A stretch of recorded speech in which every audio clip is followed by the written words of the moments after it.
Hi everybody, Dan Illman, Mike Beer, taking a look at the DRF race of the day for Thursday, November the 28th. It's opening day of the Gulfstream Park Championship meet, and the features the finale. Race number 8's the Wait a While for 2-year-old fillies going at 2 turns 7.5 furlongs on the turf. Before we take a look at this overflow field, remember the DRF's Black Friday sale is in full swing. Get 20% off just about the entire DRF shop. And to access those bargains, head on over to shop.drf.com and use the coupon code BF2024. Here's the field for the Wait a While. Access free Formulator Pass performances for this race on the Race of the Day event page at drf.com. Take a peek, handicap along with us. The number 2 Civetta, 9-5 on the morning line, and why not? Just missed last time out in the grade 3 Matron, and while she's stretching out around 2 turns for the first time, she is certainly bred for it. Yeah, she's got speed too from an inside post. Dan Irad's going to take the mount here. You just sort of expect her with the stretch out and distance to be forward from an inside post, maybe even right up on the early lead in here. And as you've already pointed out, the pedigree is there for her to be even better going longer. Let's see if Timeform US agrees with your pace assessment. It does. Civetta, the number 2, expected to get to the front stretching out. I don't think she necessarily needs the lead to win. So if a horse like the 10 Sweet Sash, who is stretching out 2.5 furlongs, really wants to go, I'm sure Civetta will be more than happy to oblige. She's already proven Civetta has to be a very handy horse, Dan. They did use her speed in her debut, but when she ran really well at Kentucky Downs 2 starts back, they rated. Last time, they really rated her and sat on the outside the entire way. She'll get a better trip here. She's bred to stretch out, and she appears to have some talent. Personally, I think that the 8 Smile Poe is going to get forward in this race, if not outright make the lead. I know the fractions she's been chasing on the synthetic, they have not been very fast, but if it ain't broke, don't fix it. She likes to be up front, and I think she'll be close. Brutally Honest is the fastest Timeform US late pace rating off a deep closing victory in her career debut. We're going to start things off with an experienced filly. This is the number 1 Obliging, who certainly drew well for this 2-turn test with a short run going into the first turn, and she's got her share of speed as well. She was up close in the Our Dear Peg last time out, but finished behind several of these, so she has to improve. We'll see how they decide to play it here. She's fast enough to go again from the rail. That it did seem like the running style last time was maybe a function of the post position. She was drawn outside, so they just went. They cleared into that first turn there. And ultimately, when they came to challenge her, she just was no match for those horses, several of whom are right back in this field. So she's clearly got to improve. Take away the Kentucky Downs race, 2 starts back, a very quirky course that some horses don't seem to appreciate, and Civetta has done little wrong. Here's her most recent start, the grade 3 Matron, going 3/4 at Aqueduct. She swung 4 wide into the stretch, and she's going to be very, very game to just miss. Yeah, listen, she has every chance to win this race. She's bearing down on these leaders right from the top of the stretch. It takes her a while, but she finally does get to a short lead late here, Dan. But Abby and Toe, pretty nice horse, is coming down the outside here, and she's just not going to be able to stop her at the end. She ran fine in here. Pratt was riding that day, Dan. He was very conservative with her, sat on the outside, back off the pace. They do not have to ride her that way in here. I'm very interested to see how she does stretching out. Great post, excellent positional speed, tremendous pedigree by multiple champion sire Into Mischief. The Dam Sentiero Italia was a multiple grade 2 winner on turf, going 1 1/8 miles. Winning Streep is the number 3. She's going to switch back to turf off this win, a late running maiden victory at Gulfstream on their Tapeta surface. Now, she was far off the pace in the early portion of this race. She swings to the outside, and she's going to bear down on the leaders and gets there for John Service. Interesting that they're putting blinkers on, switching to turf. Yeah, I feel like you can, when you watch her races, you understand why the blinkers are on, Dan. She was obviously going to win her debut when she bolted and lost her rider. Last time, you could see her, if you watch that on, she's really lugging in through the stretch there. So I understand why they're trying blinkers here. I gave her a little extra credit. I know that win last time was on a different surface. I gave her a little extra credit, Dan. I mean, broke from the outside. She got hung up very wide in the first turn. Bravo could never get over to save any ground. This horse was a good 4 wide around the track in there. And I still like the way that she finished up. She's got a lot of pedigree behind her. Her turf form is good. I still remember the race 2 starts back at Aqueduct. I did not like the trip that she pulled in that race at all, behind a really good horse who won that race. No, I think she's a lot better than she looks on paper as well. She's just a little bit green, and she probably needs to figure it out. And again, that's a good point you make, that that's what the blinkers are there for. But she would have won her debut. She ran well second time out. She had a tough trip third out, and she was able to overcome last time. Sailed the Seven Seas goes out for a top Mid-Atlantic-based organization. Larry Johnson, the owner, Mike Trombetta, the trainer. And Mike's been pretty aggressive with this fillies runner in 3 minor stakes races, and she's done okay. Last time out, though, they dropped her back into a maiden special. It was the right field. She was odds on. She was just better than these horses on paper, but she had to overcome a slow pace, a wide trip, and this is how you beat an overmatched field. I was just going to say, I mean, this is on your circuit there, Dan. I was going to ask you if this was a really weak field. It kind of looked like it was, but I'm not arguing with how this horse ran. Mm-hmm. She really ran in here. She looks good burying this field. And then you go back to the only other turf race, 5.5 at Colonial.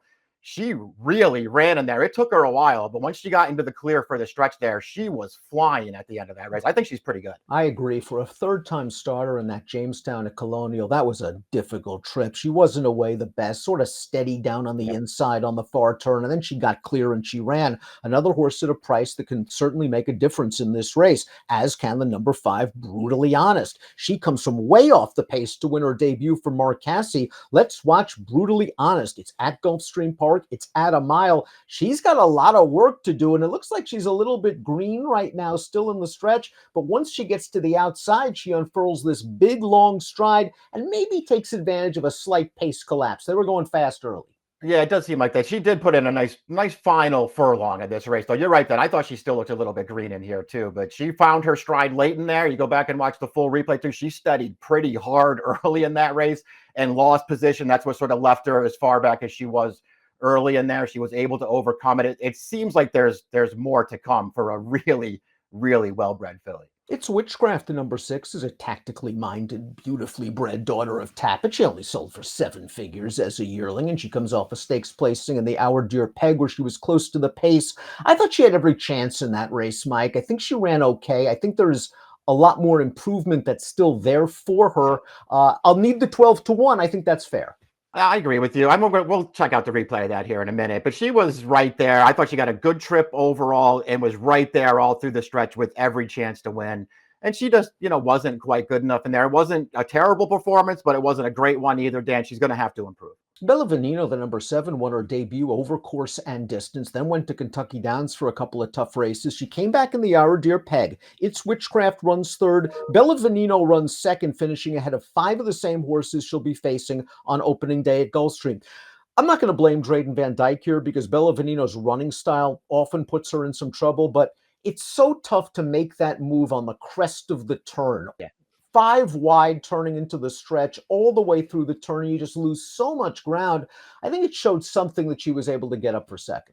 I agree with you. I thought she ran really, really well in there. And to me, it's not that difficult to go back, watch the full replay, and compare her trip to the one that the winner of that race got, and just say, if you reverse them, this horse was going to win that race and probably win it pretty easily.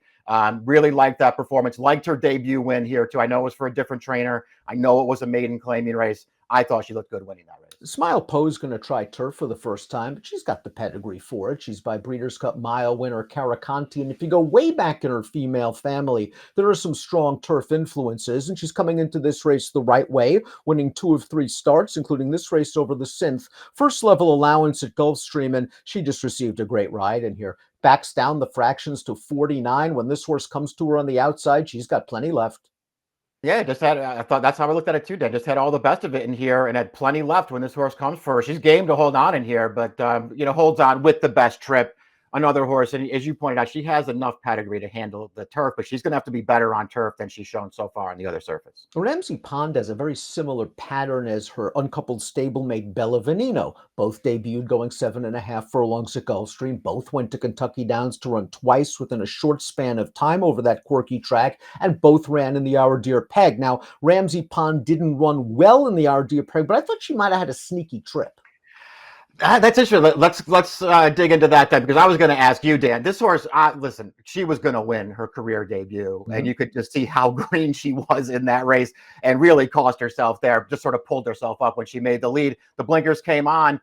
I hate that it was at Kentucky Downs, but she really improved when she broke her maiden. And then I watched that Ardea Peg last time. She was favored in there. Several of these other horses also in that field.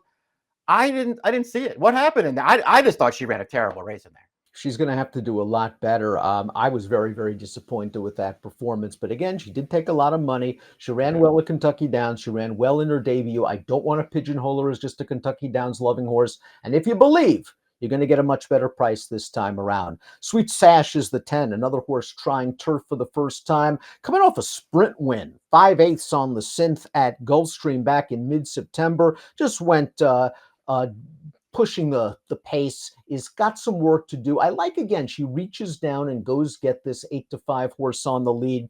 I'm concerned about extra distance for her, though. Her dam was a 6-time turf sprint winner, and there's a lot of speed in the female family. There is. She looks really good winning this race. I thought she ran well in her debut. She really improved, I thought, and won that race. I like the way that she looked. She's got that kind of pedigree that's just really kind of versatile as far as surface goes. You're right about the distance questions. A very versatile pedigree as far as surface goes, though. I expect her to be forward in this race. This is a really, really dangerous trainer. I mean, I couldn't get there with her, but I thought she was mildly interesting.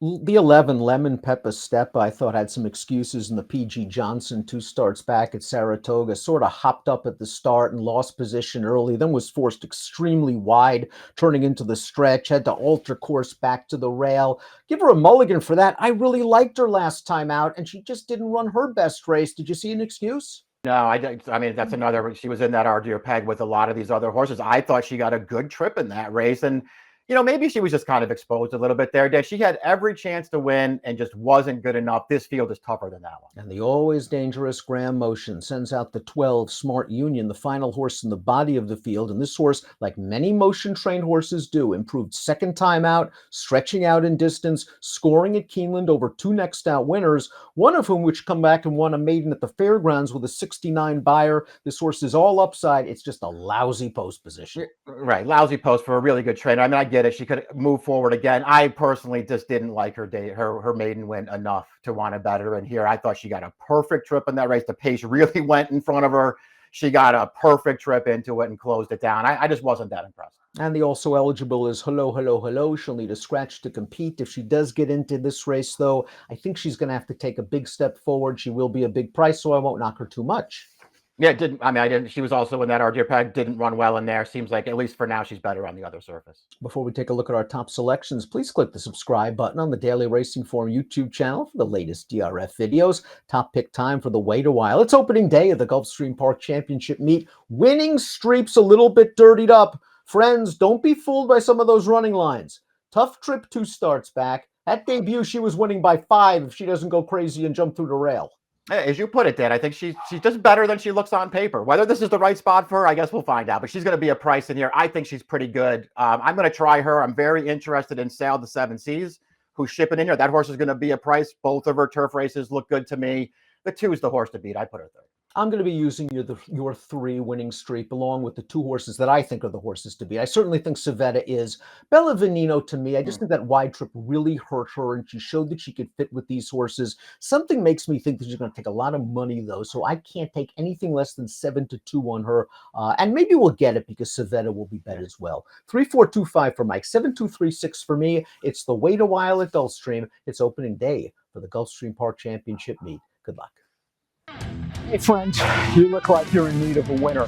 If you enjoyed the great content right here, just click and subscribe right here and enjoy the great DRF.com race of the days, the phenomenal stakes previews, and so much more. Many of that content featuring me and my exceptional selections. Trust me, you won't regret it.